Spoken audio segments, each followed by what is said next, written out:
You've probably done it today, without even realizing it. You saw someone mess up and instantly decided that's just who they are. But when you made the same mistake last week, you had an explanation ready. I was stressed. I had a reason. That's not just a double standard. It's a flaw built into the way our minds work.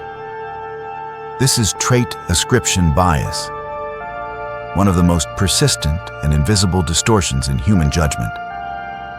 It's the tendency to see other people's actions as evidence of their permanent character, while treating our own actions as temporary responses to a situation.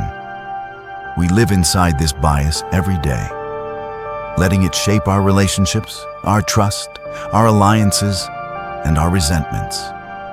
It matters because it silently writes the story of who we think people are and who we think we are. Trait-Ascription Bias is when we judge others by their actions, but judge ourselves by our circumstances. Someone is late once, and we decide they're unreliable. We're late, and we blame traffic. Someone raises their voice, and they're an angry person. We do it, and we say we were under stress. Two different standards, one for them, one for us. Psychologists classify it as an attribution bias. When judging others, we default to personality-based explanations. When judging ourselves, we default to situational ones. It feels accurate because the brain makes the call instantly. That instant judgment becomes truth in our minds, even if it's incomplete or wrong. And because it feels so certain, we almost never stop to question it. We judge others more harshly because we don't have their full story. We only see actions, not the reasoning, the pressure, or the chain of events that led there. One visible behavior becomes the truth about them. With ourselves, it's different. We have access to the backstory. We know why we snapped, why we missed a deadline, why we avoided a call. We hold on to that context, and it softens the verdict. Self-protection makes the gap even bigger. Admitting that our bad behavior reflects something about our character threatens how we see ourselves. So we reject that idea. We redirect blame, circumstances, other people, bad timing. It's easier to believe we're still good than to face the possibility we might have patterns we don't like. This is not an accident. It's a mental defense mechanism that operates automatically, keeping our self-image intact. Speed is the final factor. The brain prefers quick answers. Asking, what else could be going on, takes effort.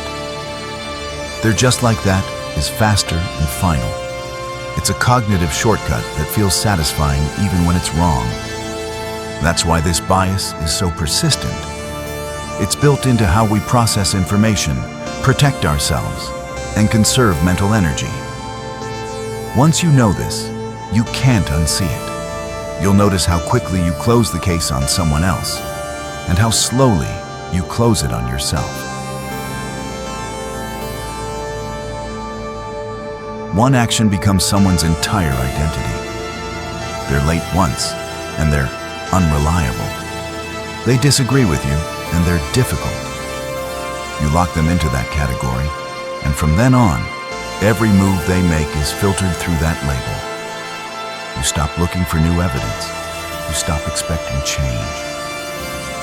That person is no longer a complex human being in your mind. They're a fixed character. And your brain will defend that judgment even when it's wrong. While you're doing this to others, you're letting yourself slide. The same patterns in your own behavior get explained away. Stress, bad timing, other people's fault. You protect your self-image at the cost of your self-awareness. Over time, the double standard becomes invisible. You genuinely believe you're fair and objective, while treating your assumptions as facts. It's not harmless. It damages trust, erodes relationships, and cements false stories about people. The cost isn't just misunderstanding them, it's lying to yourself about who you are. The first move is awareness. Catch the moment you assign a label. Selfish, lazy, dramatic. Don't let the thought slide past unchallenged. Stop and ask, under what conditions could I do the same thing? That question forces you to pull in the missing context instead of running with the fastest conclusion. Even a few seconds of hesitation can stop the bias from locking in. Next, turn the scrutiny on yourself. When you excuse your own behavior, flip the scenario. Imagine someone else doing the same thing. Would you defend them or would you condemn them? If your reaction changes depending on who it is, you've found the bias in action. This is where you slow down, gather more evidence, and look at repeated patterns instead of single events. Finally, replace certainty with curiosity. Certainty freezes people in place. Curiosity keeps them human. Ask questions before deciding who someone is. The answer you get might destroy the label you were ready to give. The truth is, breaking trait-ascription bias isn't about being nicer. It's about being accurate. And accuracy starts with refusing to accept your first judgment as fact.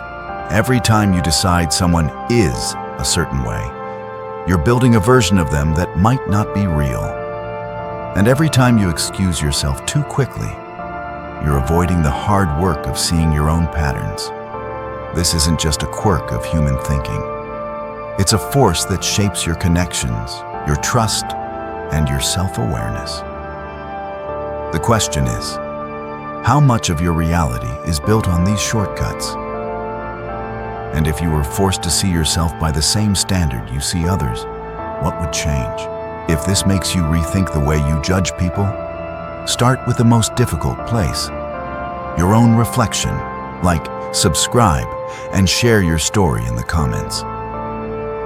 Tell us about a moment when you caught yourself in this bias. And if you want to explore more about the psychology that runs quietly in the background of everyday life, check the description.